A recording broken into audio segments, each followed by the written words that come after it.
Hello everyone, welcome back to the channel. Guys, आज मैं आप लोगों के लिए एक न्यू चाइनीज़ ड्रामा एक्सप्लेन करने वाली हूँ जिसका नाम है you are my secret. Episode की शुरुआत में हम देखते हैं कि हमारी फीमेल लीड एक बिल्डिंग में जाती है जो कि ब्लाइंड डेट की जगह होती है।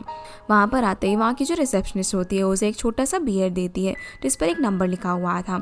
उसे लेकर अब वो अपनी सीट पर जाकर बैठ जाती है। उसके सामने यहाँ पर कई सारे लोग ब्लाइंड डेट के लिए आते हैं जिनकी रिक्वायरमेंट्स काफ़ी ज़्यादा अलग होती है, पर वो उनमें से किसी के अंदर भी इंटरेस्ट नहीं दिखाती। फिर हम यहाँ से अपने मेल लीड को देखते हैं, वो भी यहाँ पर आता है और अपना नंबर लेता है। जब हमें पता चलता है कि उसका नंबर 35 था और हमारी फीमेल लीड का 36। वो उसके पास जाकर अब जैसे ही बैठने वाला होता है, पर तभी शाओनिंग को एक कॉल आ जाता है, इसलिए वो बात करने के लिए साइड में चली जाती है और अपना बियर वहीं पर भूल जाती है। यूहिंग अब जैसे ही बैठता है तभी उसकी पीछे वाली सीट पर निंग आकर बैठ जाती है अपने ब्लाइंड डेट को अटेंड करने के लिए। और यूहिंग भी किसी ब्लाइंड डेट से बात कर रहा होता है। चाओ बताता है कि मैं बैंक में काम करता हूँ और अभी अभी चाइना आया हूँ, जिसकी ये बातें शाओनिंग भी सुन रही होती है। तभी वो ब्लाइंड डेट पार्टनर बताती है कि वो 3 साल पहले चाइना वापस आई थी और एक कॉर्पोरेट कंपनी में काम करती है और बोलती है कि तुम्हारा मेरे बारे में क्या ख्याल है। जो सुनकर शाओनिंग मन में बोलने लग जाती है कि ये तो कितने परफेक्ट मैच है, लेकिन यूहिंग कहता है कि वो उसके अंदर इंटरेस्टेड नहीं है। जो सुनकर निंग बोलती है कि इतनी हाई रिक्वायरमेंट्स लेकर कौन आता है, और वहाँ से जाकर बाहर एक बेंच पर बैठ जाती है जहाँ पर काफ़ी अंधेरा हो रहा था। थोड़ी देर बाद यूहिंग वहाँ पर एक टेडी बेयर लेकर आता है जो कि रिसेप्शनिस्ट ने बताया था कि जब आपको आपका पार्टनर मिल जाए तो आप अपनी पार्टनर के साथ इस बड़े टेडी बेयर को एक्सचेंज कर सकते हो। तभी वहाँ की लाइट्स ऑन हो जाती है और वहाँ काफ़ी अच्छी डेकोरेशन हो रखी थी। यूहिंग उसे बोलता है कि लॉन्ग टाइम नो सी। शाओनिंग भी उसे देखकर हैरान होती है और उसे यूहिंग के नाम से बुलाती है। फिर दोनों एक कैफ़े के अंदर जाते हैं जहाँ पर वो उससे पूछते हैं कि तुम अभी कहाँ काम कर रहे हो, तो बताता है कि रियो बैंक में फाइनेंसिंग का काम करता है। शाओनिंग कहती है कि वो भी वहीं पर काम करती है और दोनों अपने वीचार एक्सचेंज करते हैं। तभी वो उसे कुछ भेजती है जो देखकर हुयंग कहता है कि तुम अभी से लाइन ड्रॉ करना चाहती हो हमारे बीच में। इस पर वो कहती है कि ये ब्लाइंड डेट का रोल है। तो हुयंग बोलता है कि फिर तो मैं इस ब्लाइंड डेट में फेल हो गया, पर वो कहती है कि इस बियर को देखकर आधे ही फेल हुए हो, क्योंकि उसने उसके बियर को अपने पास ही रखा हुआ था। अब वो अकेले बाहर खड़ी हुई थी अपनी फ्रेंड लिंगवे से बात करते हुए कि उसे कोई भी ब्लाइंड डेट नहीं मिला। वो बोलती है कि इतने सारे लोगों में से तुम्हें एक भी सूटेबल पर्सन नहीं मिला। शाओनिंग बोलती है कि हाँ, एक मिला तो था, लेकिन उसके बारे में मैं तुम्हें डिटेल में आकर बताऊंगी। अब हम शाओनिंग को यूहिंग की कार में देखते हैं जहाँ पर वो लिंग को टेक्स्ट करके बताती है कि आज उसका कितना लक खराब है। आज उसकी इलेक्ट्रिक बाइक की चार्जिंग खत्म हो गई आते टाइम, और अभी वो अपने ब्लाइंडेड पार्टनर के साथ आ रही है जो कि उसका हाई स्कूल क्लासमेट है। पीछे वाली सीट पर उसकी बाइक रखी होती है। तभी उसका फ़ोन नीचे गिर जाता है और जो लिंग ने ऑडियो भेजा था वो शुरू हो जाता है कि तुम्हारा क्लासमेट है तो काफ़ी ज़्यादा अच्छा है, तुम उसको अच्छे से पकड़ के रखो ना। जो चीज़ यूहिंग सुनकर कहता है कि तुम मुझे पकड़ना चाहती हो, पर शाओनिंग काफ़ी एम्बैरस होकर बस अपने फ़ोन उठा लेती है। अब वो अपने घर पहुंचकर लिंग से वीडियो कॉल पर बात कर रही होती है और कहती है कि अभी वो क्या करे। तो बोलती है कि तुम्हारा एक्स बॉयफ्रेंड 1 हफ्ते में चाइना वापस आ रहा है और तुम अपने क्लासमेट की वेडिंग में मिलने वाले हो, और तुमने उससे बोला था कि तुम मुझसे 3 गुना ज़्यादा अच्छा बॉयफ्रेंड ढूंढ कर दिखाओगी, लेकिन अभी तक तो कोई भी बॉयफ्रेंड नहीं है, तो भला कैसे जाओगी वहाँ पर। इस पर निंग बोलती है कि अब मेरी जॉब परमानेंट हो जाएगी, मैं इसके लिए तो श्योर हूँ, लेकिन पार्टनर के लिए मैं क्या करूँ। उसी वक्त उसके पेरेंट्स अचानक से उसके रूम का दरवाज़ा खोल देते हैं, पर यह बात सुनते ही दरवाज़ा बंद करके चले जाते हैं और निंग फ़ोन कट करके उनके पास जाती है जहाँ दोनों ही पेरेंट्स अपने फ़ोन के अंदर गेम खेल रहे थे। वो उन पर चिल्लाती है कि दूसरे बच्चों के पेरेंट्स उनके लिए चिंता करते हैं, और आप देखो मैं अभी 27 ईयर्स की हो गई हूँ, मुझे कोई भी पार्टनर नहीं मिला है। उसकी मॉम बोलती है कि अरे मैंने तुम्हें इतने पार्टनर्स तो दिखाए हैं ना, अभी मेरे पास कोई भी नहीं बचा है, बस एक फ्रेंड का लड़का बचा हुआ है। वो उसे कहती है कि वो बहुत ही ज़्यादा अच्छा है, अगर तुम उसे घर लेकर आ गए तो तुम्हें और किसी की ज़रूरत नहीं पड़ेगी। ये सुनकर वो खुश होती है और उसकी मॉम उसे वीचैट पर उसका नंबर भेजती है और डैड को इशारा करके दोनों ही वहाँ से चले जाते हैं। जैसे ही शाओनिंग देखती है तो वो यूहिंग का नंबर होता है। वो कहती है कि भला ये कैसा कोइंसिडेंस है, और अपने पेरेंट्स से इसके बारे में पूछने वाली थी, लेकिन तब तक वो दोनों चले जाते हैं। अगले दिन अब शाओनिंग अपने बैंक में जाती है जहाँ उसे गेट नहीं खोल रहा होता। तभी पीछे से यूहिंग आकर दरवाज़ा खोल देता है, पर वो उसकी तरफ देखती भी नहीं और थैंक यू बोलकर फटाफट से चली जाती है। अब हम निंग को काम करता हुआ देखते हैं जहाँ पर उसका काम कस्टमर्स को असिस्ट करना था, जो कि वो बहुत ही अच्छी तरीके से करती है। फिर हम मीटिंग रूम का सीन देखते हैं जहाँ एक एम्प्लॉय एक लिस्ट दिखाता है और कहता है कि आज तो वाइस जनरल की मीटिंग है, तो यूहिंग यहाँ पर क्यों आ रहा है। तभी वाइस जनरल के साथ यूहैंग वहाँ पर आ जाता है और ये जो पर्सन होता है वो अपनी प्रेजेंटेशन देना शुरू करता है। जो उनके क्वार्टरली रिपोर्ट होता है वो उन सभी को बताता है कि उनकी लास्ट रिपोर्ट के हिसाब से उन्हें 10 मिलियन का डिक्लाइन हुआ है, जिसमें कई सारी छोटी कंपनीज हैं। ये सुनकर यूहैंग पूछता है कि ये 25 मिलियन का लोन प्लान फेल क्यों हुआ है, तो बताता है कि कंपनीज का अरेंजमेंट अच्छे से ना होने की वजह से फेल हो गई और वो लोग लोन के पैसे लेकर भाग गए। यूहैंग जब इस चीज़ के बारे में उसे सवाल करता है तो बोलता है कि मैं इसके लिए अभी प्रिपेयर नहीं हूँ, वो तो मैंने सिर्फ डेटा के अंदर ऐड कर दिया। जिस पर यूहैंग बोलता है कि लेकिन मैं अच्छे से प्रिपेयर होकर आया हूँ और अपना प्रेजेंटेशन लेकर खुद आगे आ जाता है। जैसे ऐसे देखकर वो पर्सन बोलता है कि क्या तुम मुझे एक भी चांस नहीं देने वाले, पर यूहैंग कहता है कि मैंने ऑलरेडी तुम्हें चांस दिया था। फिर वो अपना एनालिसिस का डेटा देता है और दिखाता है कि इसमें से आधे लोग जिन्होंने लोन लिया है वो सभी इस पर्सन के रिलेटिव या फिर फ्रेंड है, और अपना पॉइंट एक्सप्लेन करके बताता है कि इसने इन पैसों के अपने खुद के लिए यूज़ किया है, जो पैसे इसे बाकी लोगों को देने चाहिए थे। ये देखकर उस पर्सन शी का चेहरा सभी के सामने उतर जाता है। इसके बाद हम निंग को देखते हैं जो कि अपनी कलीग से बात कर रही थी, तो वो उसे बताती है कि तुम इतनी ज़्यादा मेहनत करती हो, इस बार तो तुम परमानेंट एम्प्लॉय बन जाओगी। इस पर शाओनिंग बोलती है कि इसके लिए तो मैं 3 साल से मेहनत कर रही हूँ। फिर हम उनकी मीटिंग रूम का सीन देखते हैं जहाँ पर उसकी कलीग उसे कहती है कि मैंने तुम्हारा नाम एक फाइल के अंदर देखा था, तो तुम ही परमानेंट एम्प्लॉय बनोगी। जो सुनकर वो खुश हो जाती है। तभी उनका इंचार्ज आकर 2 लोगों का नाम लेता है जो कि सिलेक्ट हुए थे। ये सुनकर शाओनिंग पूरी तरीके से सैड हो जाती है। तभी वो उसे कहता है कि मैन पावर कम होने की वजह से तुम्हें डेवलपमेंट डिपार्टमेंट के अंदर हेल्प के लिए भेजा जा रहा है। मीटिंग के बाद निंग गुस्से में उसी इंचार्ज के ऑफिस में आकर उससे पूछती है कि उसे इस बार भी परमानेंट क्यों नहीं किया गया है, जबकि वो ऑलरेडी इतने अच्छे से काम कर रही है। वो फालतू की लीव वगैरह भी नहीं लेती है, ना ही एक भी दिन काम पर लेट आती है, और जो नई लड़की आई है वो सिर्फ 6 महीने में ही परमानेंट हो गई। इस पर उसका सीनियर बोलता है कि तुमको अब तो समझ जाना चाहिए कि यहाँ पर कनेक्शन और रिसोर्स चाहिए होते हैं, तभी काम चलता है। जिस वजह से शाओनिंग बहुत ही ज़्यादा अपसेट हो जाती है और ड्रेसिंग रूम में आकर रो रही थी। वो अपना नेम बैच वहीं पर रखकर चली जाती है। घर पर अब जैसे ही वो नहाकर बाहर आती है तो सोचती है कि 25 ईयर्स की एज के बाद से ये टाइम कितना ज़्यादा फास्ट होता जा रहा है। कनेक्शन ना होने की वजह से उसकी जॉब में कोई भी इम्प्रूवमेंट नहीं हुई है और ना ही उसे कोई ब्लाइंड डेट मिला है। कभी कभी तो मुझे ऐसा लगता है कि कहीं ये मेरी एज की वजह से तो मुझे एंशियस फील नहीं हो रहा, पर क्या पता कुछ सालों बाद सब ठीक हो जाए। अगले दिन अब वो डेवलपमेंट डिपार्टमेंट की बिल्डिंग में जाती है जहाँ पर एक पर्सन उसे वेलकम करता है और उसके पूछने पर बताता है कि वहाँ की इंचार्ज शेंग है। तभी वहाँ पर वो आ जाती है जिसे एम्प्लॉयज चुप कर डेविल और रूथलेस कहकर बुला रहे थे। शेंग अब उसे काम देने के लिए बोल रही होती है, पर शाओनिंग बोलती है कि वो यहाँ पर जॉब छोड़ने के लिए आई है। ये सुनकर उसे थोड़ा सा शौक लगता है, लेकिन वो उसे पहले काम करने के लिए देती है जिसे वो करना पड़ता है। जिस काम को जैसे ही शाओनिंग कंप्लीट कर लेती है तो अब उसे अपना रेजिग्नेशन जाकर दे देती है। ये देखकर शेंग से बोलती है कि जो रेगुलर एम्प्लॉयज़ नहीं होते उन्हें रिज़ाइन देने की कोई भी ज़रूरत नहीं होती, और तुम्हारा ट्रांसफ़र अभी कंप्लीट नहीं हुआ है तो जॉब छोड़ने के लिए टाइम लगेगा। जो सुनकर वो थोड़ा सा सैड होकर फिर से कुछ चेंजेस करने के लिए फाइल लेकर चली जाती है। सीन अब यहाँ से यूहैंग पर आता है जो कि अपने ऑफिस में होता है। तभी उसे फांग शाओ का वेडिंग इनविटेशन आता है। साथ ही वो उसे कॉल भी करता है कि तुम्हें वहाँ पर ज़रूर आना है। वो कहता है कि मैं प्री वेडिंग के लिए नहीं आ सकता। तभी देखता है कि शाओनिंग उसे इनविटेशन की फ़ोटो डाली है, इसलिए वो भी आने के लिए हाँ बोल देता है। इधर शाओनिंग लिंग के साथ ड्रेस सिलेक्ट कर रही होती है।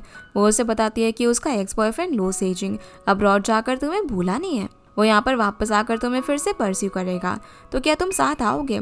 तभी शाओनिंग याद करती है जब एक बार शाओनिंग अपने बर्थडे पर उसका वेट कर रही थी, क्योंकि वो उसे प्रपोज करने वाला था। वहाँ पर मैरी मी वगैरह सब कुछ लिखा हुआ था, लेकिन तभी उसे मैसेज आता है कि उसे इंटर्नशिप करने अब्रॉड जाना है और वो बाद में आकर उसे अच्छे से प्रपोजल देगा। अब वो सोचती है कि उसने सिर्फ मेरा बर्थडे का दिन ही नहीं बल्कि मेरे 7 साल का रिलेशनशिप और बहुत कुछ ही खोया है। ये बोलकर वो सो जाती है। अगले दिन अब हम प्री वेडिंग की जगह देखते हैं जहाँ पर यूहैंग आता है और जो कपल होते हैं उन्हें कॉन्ग्रेचुलेट करता है। तभी वहाँ पर लू भी आ जाता है जहाँ पर ग्रूम उन दोनों को इंट्रोड्यूस करते हैं।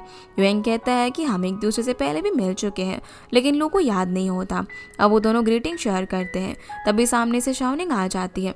उसे देखते ही लू ग्रूम से कहता है कि तुम्हें पता है ना कि शाओनिंग और मेरे बीच में कुछ मिसअंडरस्टैंडिंग हो गई थी, तो मैं अभी उसे ठीक करना चाहता हूँ, मेरी हेल्प करना हम दोनों के साथ में लाने के लिए। जिस पर वो हाँ बोलता है, लेकिन ये सुनकर यूहैंग को अच्छा नहीं लगता। लू फ्लावर्स का बुके लेकर शाओनिंग के सामने आता है, उसे सॉरी बोलता है, जिसे ऐसे देखकर पहले तो वो शॉक हो जाती है और कहती है कि तुमने मुझे कहा था कि बर्थडे के टाइम प्रपोज करोगे, लेकिन मुझे अकेला छोड़कर अब्रॉड चले गए।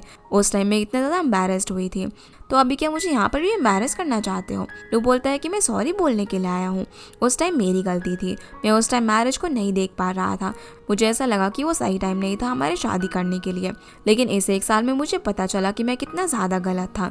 सभी लोग अब यहाँ पर बोलने लग जाते हैं कि वो उसे माफ़ कर दे, लेकिन उनमें से कुछ लड़कियाँ बोलती है कि चिल्लाओ मत, वो उसे प्रपोजल के दिन पर छोड़कर चला गया था, भला वो उसे कैसे माफ़ कर सकती है। जो सुनकर वो सभी लोग शांत हो जाते हैं। तभी यूएंग डेकोरेशन में से एक फ्लावर निकाल कर उसे शाओनिंग को देने के लिए आता है, जो देखकर लू बोलता है कि तुम ये क्या कर रहे हो, ये मेरे और निंग का मैटर है। पर यूएंग उससे बोलता है कि ये हमारे क्लासमेट की प्री वेडिंग है, अगर तुम ऐसी हरकतें करोगे तो सब कुछ खराब हो जाएगा, जो सिर्फ तुम दोनों का मैटर नहीं रहेगा। शाओनिंग भी यही बोलती है और यूएंग के हाथ से फ्लावर ले लेती है, जो देखकर लू अपसेट होकर वहाँ से अपना फ्लावर बुके लेकर चला जाता है। अगले सीन में अब शाओनिंग यूएंग के साथ कार में होती है, जहाँ पर वो उसे आज के लिए थैंक यू बोलती है। इस पर वो कहता है कि ये पर्सन काफ़ी इंपॉर्टेंट था लगता है, पर वो कहती है कि मुझे ऐसा पहले लगता था, लेकिन बाद में समझ आया कि ऐसा कुछ भी नहीं है, मैं तो सिर्फ एक अच्छा करियर और स्टेबल फैमिली चाहती हूँ। यूएंग बोलता है कि तुम्हारा आगे का प्लान क्या है? तो वो कहती है कि आगे और ब्लाइंड डेट्स पर जाऊंगी पार्टनर ढूंढने के लिए। तभी वो उसे अपनी कार साइड में पार्क करके कहता है कि अगर तुम्हें एक स्टेबल रिलेशनशिप चाहिए तो क्या तुम मेरे साथ शादी करोगी? जो सुनकर निंग हैरानी से उसकी तरफ देखने लग जाती है। यहाँ से फिर हमें इनके पास्ट का सीन दिखाया जाता है कि ये दोनों सबसे पहले हाई स्कूल के अंदर मिले थे। जब हैंग ने उसे सबसे पहले देखा था तभी शाओनिंग का किसी ने नाम चिल्लाया था, जिसका नाम सुनकर वो स्माइल करता है। अगले दिन ऑफिस पहुंचकर अब निंग जैसे ही लिफ्ट के अंदर आती है तो देखती है कि हुएंग वहाँ पर पहले से ही होता है, लेकिन वो उसे देखकर कुछ नहीं बोलती और अपने फ्लोर पर जाने के लिए बटन प्रेस कर देती है। लेकिन उसी वक्त लिफ्ट के अंदर कुछ खराबी आ जाती है, इसीलिए यूएंग मेंटेनेंस वालों को कॉल करता है और निंग से पूछता है कि क्या तुमने सोच लिया? तो निंग थोड़ा नर्वस होकर बोलती है कि उसे लगता है कि वो उसे कल के मैरिज की बात कर रहा है, पर वो बोलता है कि नहीं, मैं तो लंच के लिए बोल रहा था, मेरी तरफ से ट्रीट होगी। ये सुनकर वो थोड़ी सी एम्बैरस हो जाती है और कहती है कि कुछ काम है आज, वो कभी और चलेंगे। तभी लिफ्ट भी चालू हो जाती है और दोनों बाहर निकल जाते हैं। शाओनिंग के आते ही शिंग उसे मीटिंग रूम के अंदर बुलाती है और कुछ डॉक्यूमेंट्स देकर कहती है कि तुमने लोन बिल के अंदर खुद सुकाई को डिस्काउंट दिया था। पर शाओनिंग कहती है कि मैं सिर्फ हेल्प कर रही थी और उसे स्ट्रेट फेस के साथ कहती है कि ये कोई हेल्प करने की जगह नहीं है, ऐसी अपॉर्चुनिटी के लिए लोग हर टाइम वेट करते हैं, तुमने ये सब किया था लेकिन अब वो गायब है, तो अब हम इसके लिए क्या करें? शाओनिंग कहती है कि आप चाहती है कि ये ब्लेम मैं अपने ऊपर लेकर रिजाइन कर दूँ। इस पर शिंग बोलती है कि वैसे तो ये सबसे अच्छा रास्ता है, लेकिन शाओनिंग बोलती है कि मैं इतने बड़े इल्ज़ाम के साथ क्विट नहीं कर सकती, मैं अपने आप को इनोसेंट प्रूव करके ही रहूँगी। ये बोलकर चली जाती है। तभी वहाँ पर उसके दूसरे डिपार्टमेंट का साथी आता है जिसका नाम जाओ है। वो कहता है कि तुम तो सच में बहुत ही ज़्यादा रूथलेस हो, तुम उसे इतना पुश क्यों कर रही हो? तो शिंग बोलती है कि ये तो इसने खुद किया है, अगर उसने सॉल्व कर लिया तो अच्छा ही है, और अगर नहीं कर पाई तो जो उसे अभी तक की सैलरी मिली है उसके लिए अपना ब्लेम ले सकती है, इसके अंदर कोई भी लॉस नहीं है। इधर शाओनिंग अब उस इंसान के साथ वाले चैट्स और उसमें क्या क्या डॉक्यूमेंट्स है सारी चीज़ें चेक करती है। तभी एक कलीग शाओमिंग आकर उससे पूछती है कि क्या तुम सच में काई के साथ मिली हुई हो? पर वो मना करती है और बोलती है कि मैं अपनी इनोसेंस प्रूव कर दूंगी। तो शाओमिंग बोलती है कि मुझे पता था कि तुम ऐसा कुछ भी नहीं कर सकती, और कहती है कि अगर तुम्हें काई मिले तो उससे बोलना उसने जो मेरे पैसे उधार लिए हो मुझे वापस कर दे। अब देखते ही देखते सब लोग काम करके चले जाते हैं और आखिर तक सिर्फ शाओनिंग ही बची हुई थी जो इन्फॉर्मेशन निकाल रही थी। आखिर में वो भी घर जाने के लिए निकल जाती और टैक्सी देख रही थी, लेकिन उसे कोई भी टैक्सी नहीं मिलती। तभी बहुत तेज़ बारिश शुरू हो जाती है और वो अम्ब्रेला लेकर पैदल ही घर की तरफ जाने के लिए निकल पड़ती है।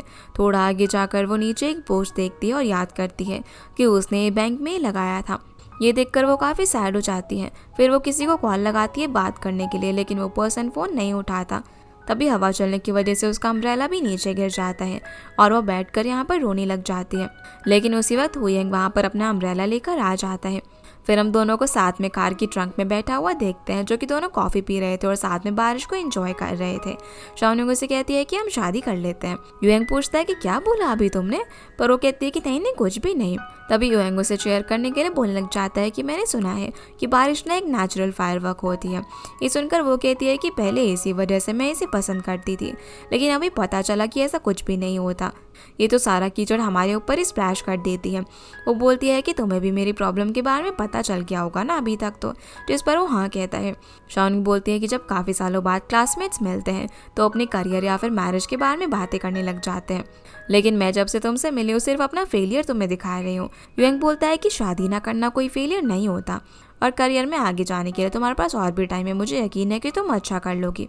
पर वो बोलती है कि वो 3 साल से यहाँ पर काम कर रही है, लेकिन अभी तक भी बिना कनेक्शन की वजह से रेगुलर एम्प्लॉय नहीं बन पाई, लेकिन अभी इस प्रॉब्लम की वजह से शायद यहाँ से मैं निकाल दी जाऊंगी। तो बोलता है कि अब तुम क्या करने वाली हो। इस पर कहती है कि मैं तुम्हें नहीं बता सकती, रूल के खिलाफ है। तो युएंग बोलता है कि ठीक है, फिर मैं भी तुम पर मर्सी शो नहीं करूँगा। इस पर निंग कहती है कि वो खुद को प्रूव करके ही रहेगी। अब अगले दिन जब शाओनिंग इन्वेस्टिगेशन इंटरव्यू के लिए आई होती है तो हम देखते हैं कि उस कमेटी के अंदर युएंग भी होता है।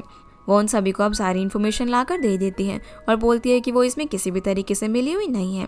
उसे काई के प्लान के बारे में कुछ भी नहीं पता था और उनके जो चैट्स और डॉक्यूमेंट्स वगैरह थे वो सभी दिखाती है। वो लोग अब उससे कुछ सवाल पूछने के बाद उसे भेज देते हैं, लेकिन जैसे ही वो जाने वाली होती है तभी युएंग उसे रोक कर पूछता है कि क्या तुम्हें पता है कि उसकी डॉक्यूमेंट्स के ऊपर स्टैम्प नहीं था। इस पर वो हाँ बोलती है। तभी वो याद करती है कि जब उसे भी बात पता चली थी तो उसने कहा था कि अगर वो स्टैम्प नहीं होगा तो आगे प्रोसीड नहीं कर पाएंगे, लेकिन उसने कुछ लिख कर उसे दिया था कि वो उस डॉक्यूमेंट्स पे बाद में स्टैम्प करवा देगा। जो चीज़ वो उन्हें बता देती हैं। अब अगले दिन जब वो अपने डेस्क पर होती है तो उसे मैसेज आता है कि वो इनोसेंट प्रूव हो गई है, जो चीज़ बाकी सभी लोगों को भी पता चल जाती है और सभी उसे कॉन्ग्रेचुलेट करते हैं। शिंग को भी वो चीज़ जाकर बताती है, लेकिन वो कोई भी रिएक्शन नहीं देती, लेकिन असल में शाओनिंग को देखकर वो भी खुश होती है। फिर हम शाओनिंग को उसकी फ्रेंड लिंग के साथ देखते हैं। वो उसे गिफ्ट देती है जो कि उसे काफ़ी टाइम से चाहिए था, जो देखकर वो काफ़ी खुश होती है। अब जब ये दोनों साथ में खा रहे थे तभी शाओनिंग कहती है कि हम दोनों क्यों ना मैरिज कर लेते हैं, 90% लोगों से ज़्यादा खुश रहेंगे। लिंग बोलती है फिर तुम भी अपनी जॉब छोड़ क्यों नहीं देती हो, ऐसा लगता है कि तुम जैसे वहाँ पर किसी वॉर के लिए जा रही हो। शाओनिंग बोलती है कि ऐसा ऑलमोस्ट हो ही गया था, लेकिन उस क्लासमेट के मिलने की वजह से अच्छा हो गया। वो बाहर से काफ़ी कोल्ड दिखता है, लेकिन उसने जो क्वेश्चंस पूछे उसकी वजह से मेरा सारा सस्पिशन उसके ऊपर ख़त्म हो गया। लिंग उससे बोलती है कि उसकी कंडीशनिंग अच्छी है और वो तुम्हें हेल्प भी करता है, तो पक्का वो तुम्हें पसंद करता होगा। तभी शाओनिंग उसे बता देती है कि उसने तो मुझे प्रपोज भी किया है। ये सुनते ही लिंग चोक करने लग जाती है और पूछती है कि क्या तुमने हाँ बोला, लेकिन वो कहती है कि मैं भला कैसे हाँ बोल सकती हूँ, अभी तो हम सिर्फ कुछ ही टाइम मिले हैं, मैं उसके बारे में अभी अच्छे से जानती भी नहीं हूँ। तो लिंग बोलती है कि वैसे भी तुम ब्लाइंड डेट पर ही जाने वाली हो और इससे अच्छा कैंडिडेट तुम्हें कहाँ मिलेगा, बाद में तुम्हें रिजेक्ट नहीं होना चाहिए।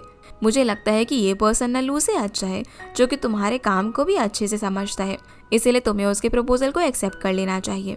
तो शाओनिंग बोलती है कि वो इसके बारे में सोचेगी। अगले दिन अब शाओनिंग मैनेजर जाओ के लिए कॉफ़ी बनाकर लेकर आती हैं, जहाँ पर वो उससे पूछता है कि इस केस के लिए कोई तुम्हारे साथ था क्या।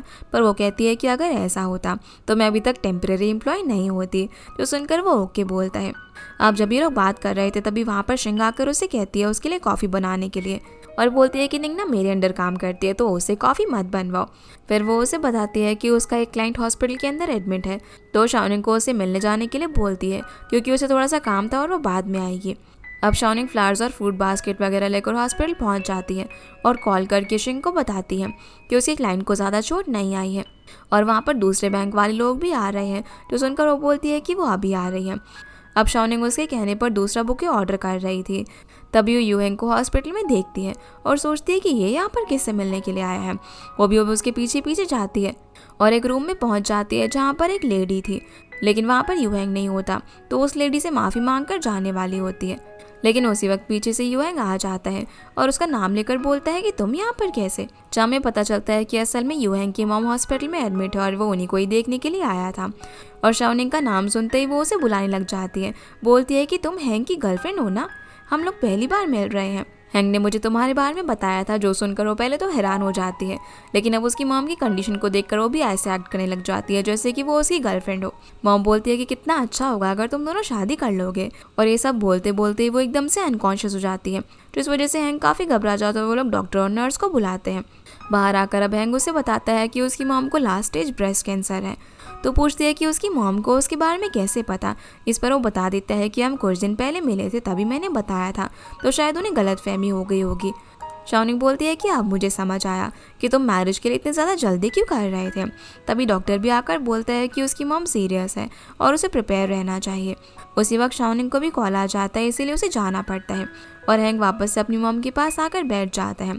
जहाँ वो जैसे ही आंखें खोलती है तो बोलती है कि शाओनिंग पहली बार मुझसे मिलने के लिए आई थी और मेरी तबीयत खराब हो गई, तो क्या सोच रही होगी, ना ही मैं उसे कोई गिफ्ट दे पाई। पर हैंक बोलता है कि ऐसा कुछ भी नहीं सोचती है, उसे वैसे भी काम आ गया था इसीलिए वो चली गई और वो भी आपसे मिलकर बहुत ही ज़्यादा खुश हुई थी।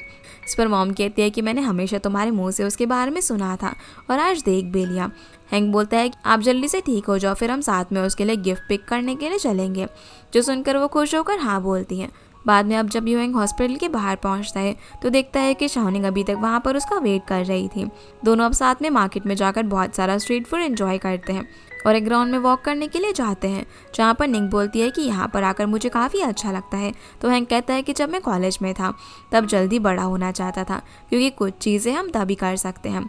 शाओनिंग भी हाँ बोलती है और हैंक पूछता है कि आगे क्या सोचा है।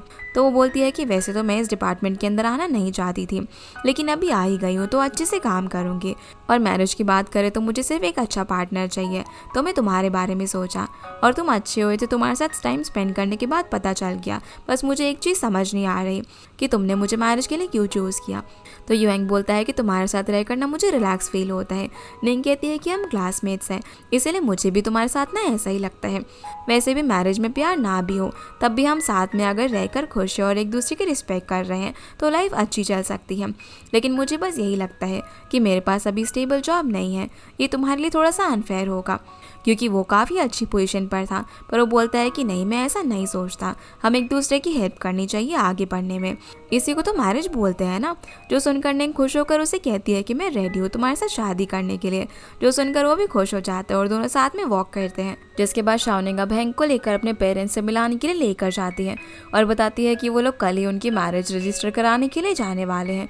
ये सुनकर वो दोनों ही शॉक रह जाते हैं। मॉम बोलती है कि तुम दोनों के बीच में तो कोई प्यार भी नहीं है, और क्या तुम दोनों एटलीस्ट एक दूसरे को जानते भी हो। इस पर शाओनिंग कहती है कि आप ही मुझे हैंक से इंट्रोड्यूस करवाना चाहती थी ना, और बताया था कि ये टीचर वो का बेटा है जिसका अच्छा कैरेक्टर और क्लीन बैकग्राउंड है। जो सुनकर मॉम स्माइल करने लग जाती है और शाओनिंग स्ट्रेट फेस के साथ कहती है कि ये बात वैसे मैंने किसी से नहीं की कि हैंक और मैं हाई स्कूल क्लासमेट्स हैं, मेरा उसके ऊपर 10 साल से क्रश है, मैं भला ये अपॉर्चुनिटी कैसे जाने दे सकती हूँ। जो सुनकर हैंक शॉक हो जाता है और वो भी अब यहाँ पर उसके पेरेंट्स को इश्योर करता है कि वो उसका अच्छे से ख्याल रखेगा, उन्हें चिंता नहीं करने के लिए बोलता है।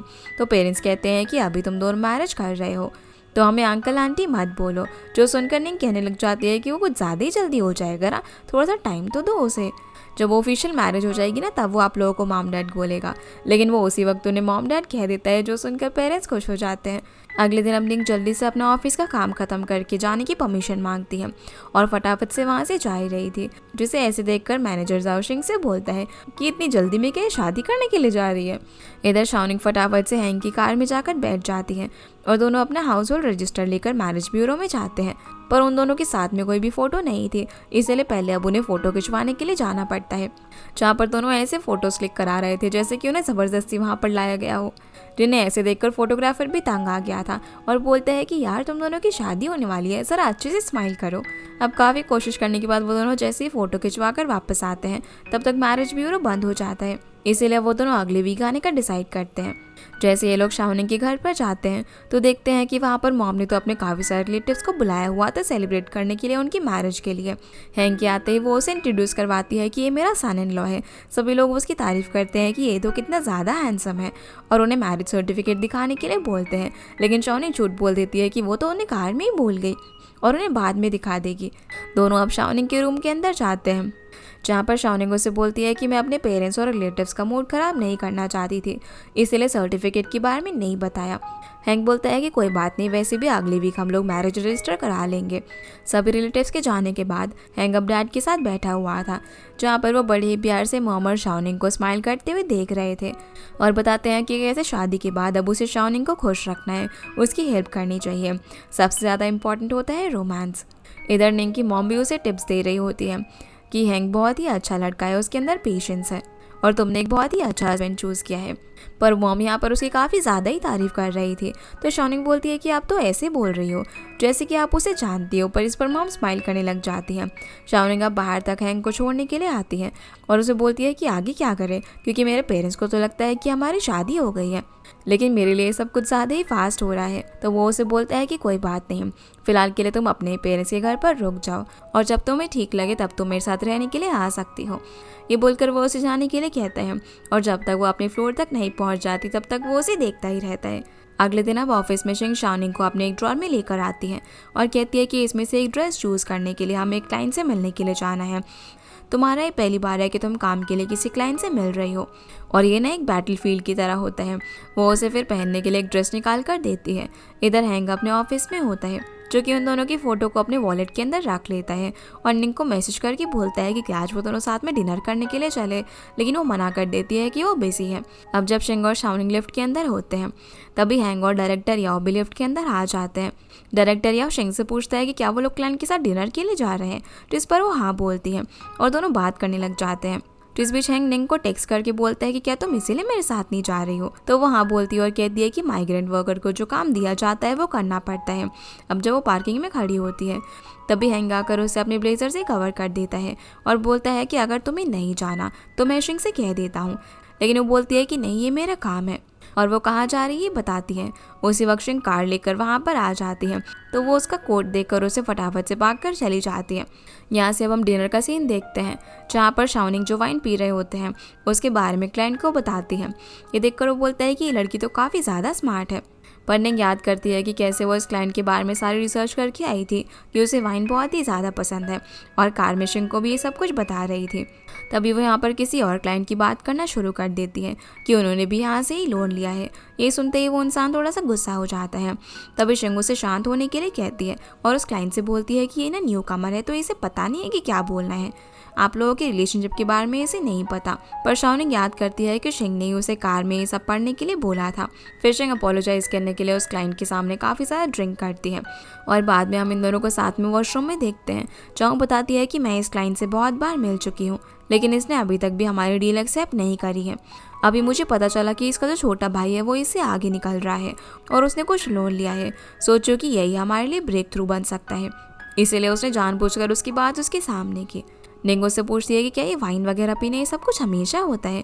इस पर वो कहती है कि इसके बाद इन सब की ज़रूरत नहीं है, इसीलिए तो मैं तुम्हें यहाँ पर ऐसे ड्रेसअप करा के लेकर आई हूँ ताकि ऐसा लगे कि तुम्हें सच में कुछ भी नहीं पता और तुम कुछ भी बोल गई। पर शाओनिंग उससे बोलती है कि आपको मेरे लिए ड्रिंक करने की ज़रूरत नहीं है, मैं भी ड्रिंक हैंडल कर सकती हूँ। वो कहती है कि अच्छा चलो फिर मैं देखती हूँ। इधर हैंग डायरेक्टर याओ के साथ टी पी रहा होता है, जो कि उसके टीचर भी थे। वो बार बार अपना फ़ोन चेक कर रहा था तो वो उसे बोलते हैं कि क्या तुम्हारी गर्लफ्रेंड है। इस पर वो हंसकर हाँ बोल देता है और बोलता है कि जब कभी टाइम होगा तो मैं आपको उसे ज़रूर मिलवाने के लिए लेकर आऊँगा। जिस पर वो ओके बोलते हैं। थोड़ी देर बाद अब हम शाओनिंग को देखते हैं जो कि बहुत ही ज़्यादा ड्रिंक करके शिंग को हक कर रही थी। वो बोलती है कि आप कितनी ज़्यादा स्ट्रॉन्ग हो। तभी शिंग टैक्सी सर्च कर रही होती है, लेकिन इस टाइम पर कोई टैक्सी भी नहीं मिल रही थी। उसी वक्त वहाँ पर हैंग अपनी कार लेकर आ जाता है। वो उन्हें देख कर रुकता है और कहता है कि मैं पास से ही गुजर रहा था, इसीलिए मैं तुम्हें ड्रॉप कर दूंगा। अपने कार में बैठने के लिए बोलता है। शाओनिंग तो बहुत ज़्यादा ड्रंक हो गई थी, इसीलिए वो पीछे सो जाती है और हैंग शिंग को बोलता है कि लगता है तुम्हारे बारे में जो भी रूमर्स है वो एकदम ट्रू है। इस पर शिंग बोलती है कि पता नहीं तुमने कौन से रूमर सुने हैं, लेकिन मैं अपने कलीग्स को एक्सप्लॉइट नहीं करती हूँ, ये उसने खुद ही ड्रिंक की है। हैंग अब शिंग को ड्रॉप करने के बाद शाओनिंग को उसके घर पर लेकर आता है, जहाँ गलती से उसके घर की चाबी उसकी कार में ही रह गई थी। वो अब दरवाजे पर नॉक करता है लेकिन कोई भी दरवाज़ा नहीं खोलता, इसीलिए वो उसके पेरेंट्स को कॉल लगाता है, जो बताते हैं कि वो तो उसके कज़न के घर में गए हुए हैं, इसीलिए वो शाओनिंग को अपने घर पर लेकर जा सकता है। वैसे भी तुम्हारी शादी हो गई है और वो उसका लगेज बाद में भिजवा देंगे। जिस पर वो ओके बोलकर उसे अपने घर लेकर जाता है, जहाँ पर शाओनिंग नशे की हालत में उसे वॉल की तरफ पेन करके उसे स्मेल करने लग जाती है। पर वो बेचारा उसे किसी तरीके से काउच पर लेटा देता है। फिर वो ब्लैंकेट लेकर आता है उसे डालने के लिए, पर निंग उसकी टाई पकड़कर उसे अपनी तरफ खींच लेती है और बोलती है कि मैंने तुम्हें बताया नहीं कि तुम्हारी आंखें, नोज़ और लिप्स कितने ज़्यादा ब्यूटीफुल है। अगर तुम्हारा ये चेहरा नहीं होता ना तो मैं इतनी जल्दी तुमसे शादी करने के लिए हाँ नहीं बोलती। जिसकी ऐसी हरकतें देखकर वो बेचारा थोड़ा सा नर्वस हो जाता है और बोलता है कि अगली बार अगर तुमने मुझे ऐसे प्रोवोक किया ना तो मैं तुम्हें छोड़ूंगा नहीं। जैसे ही वो अपने रूम के अंदर जाता है तभी उसे किसी का मैसेज आता है कि तुम्हारी मॉम के लिए नई मेडिसिन आई है, वो काफ़ी इफेक्टिव रहेंगे, लेकिन वो थोड़ी एक्सपेंसिव है, इसलिए तुम्हें प्रिपेयर रहना होगा। अगली सुबह हैंक शाओनिंग के रूम में जाता है, जहाँ देखता है कि वो अभी तक सो रही है और उसे अपने घर में देखकर बोलता है कि क्या ये सब सच है। पर फिर वो पानी का ग्लास उसके साइड में रखकर वहाँ से चला जाता है। थोड़ी देर बाद जब शाओनिंग की आँख खुलती है तो देखती है कि उसके कपड़े बदले हुए थे और रूम के साइड में उसका लगेज रखा हुआ था। वो सोचने लगती है कि मैं कहाँ पर हूँ। अब वो जैसे ही नीचे आती है तो टेबल पर ब्रेकफास्ट के साथ एक नोट रखा हुआ था जिसमें लिखा था कि तुमने अपने कपड़े रात के अंदर खुद चेंज किए हैं। साथ ही ये भी बोलता है कि ये मेरा घर है लेकिन अब से ये हमारा घर हो गया, जिसे पढ़कर वो खुश होती है। जिसके बाद हम देखते हैं कि काई के साथ काम करने की वजह से एक पर्सन को वहाँ से निकाल दिया गया होता है। जो चीज़ शाओनिंग जाते हुए देखती है तभी एम्प्लॉय उसे बताते हैं कि क्या हुआ। निक जब अपने ऑफिस के कॉरिडोर में जाती है तभी वहाँ पर नान से मिल जाती है, जो कि उसकी पहले की कलीग थी, जहाँ पर दोनों इतने टाइम बाद मिलने पर काफ़ी खुश होते हैं। ये लोग अब साथ में लंच करने के लिए जाते हैं, जहाँ पर इन्हें हैंक भी मिल जाता है और लोग एक दूसरे को देखकर स्माइल करते हैं। लेकिन जब मील लेने के बाद पेमेंट की बारी आती है तो हैंक को याद आता है कि वो तो अपना मील कार्ड ही भूल गया है, तो शाओनिंग उसकी जगह पर पे कर देती है। अब जब हैंक खाना खा रहा था तब शाओनिंग की फ्रेंड भी उनके साथ ही टेबल पर आकर बैठ जाती है। हैंक का फ्रेंड यहाँ पर नोटिस करता है कि उसकी नेक पर एक स्क्रैच है और पूछता है कि क्या ये तुम्हारी गर्लफ्रेंड ने किया है। इस पर वो कहता है कि नहीं, ये घर की बिल्ली ने किया है, जो सुनकर शाओनिंग भी स्माइल करने लग जाती है। यहाँ से अब हम देखते हैं कि हैंक पहले ही शाओनिंग के पेरेंट्स से मिला था और उन्हें अपने सारे सर्टिफिकेट्स दिखाए थे। उन्हें बताया था कि वो दोनों एक दूसरे के क्लासमेट्स थे और एक अम्ब्रेला निकाल के दिखाता है कि ये उसने मुझे दिया था मेरे हार्ड टाइम में। शाओनिंग की मॉम इसे देखकर कहती है कि तुम अभी तक उसे भूली नहीं हो और क्या तुमने इस बारे में निंग को बताया कि तुम उसे पसंद करते हो। पर वो कहता है कि वो अभी सोच रहा है, लेकिन मैंने उसे सिर्फ मैरिज की बात की और कुछ भी नहीं बताया। तो मॉम कहती है कि ये डिसीजन निंग लेगी, अगर उसने एक्सेप्ट कर लिया तो हमें कोई भी प्रॉब्लम नहीं है, और उसकी डॉक्यूमेंट्स देकर बोलती है कि हम उसे फोर्स नहीं करेंगे। यानी कि हैंक तो शाओनिंग को काफ़ी पहले से ही पसंद करता था, लेकिन ये चीज़ वो उसे कब बताता है ये हमें आगे के एपिसोड्स में देखने को मिलेगा। इसी के साथ ये एपिसोड यहीं पर ख़त्म हो जाता है। तो गाइस ये थी आज की वीडियो एंड होप आप लोग को ये वीडियो पसंद आई होगी, तो इस वीडियो को लाइक कर चैनल को सब्सक्राइब ज़रूर कीजिएगा। आपसे फिर मिलते हैं इस ड्रामा के अगले एपिसोड में, तब तक के लिए गुड बाय।